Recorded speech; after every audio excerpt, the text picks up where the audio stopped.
ಕಾಲೇಜಿನಲ್ಲಿ ಓದುತ್ತಿದ್ದಾಗ ಆಗಿತ್ತು ಪರಿಚಯ, ಶುರುವಾಗಿತ್ತು ಗೆಳೆತನ.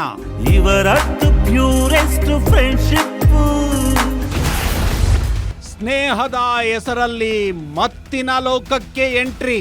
ಅಂಟಿತು ಡ್ರಗ್ಸ್, ಮದ್ಯದ ಚಟ. 7-8 ತಿಂಗಳು ಚೆನ್ನಾಗಿದ್ಲು, ರಿಹ್ಯಾಬ್ನಲ್ಲೆಲ್ಲ ಚೆನ್ನಾಗಿದ್ಲು. ದುಡ್ಡಿನ ಆಸೆಗೆ ಬಿದ್ದಿದ್ದನಂತೆ ಗೆಳೆಯ. ಸಾವಿಗೆ ಲವ್ ಜಿಹಾದೆ ಕಾರಣನ?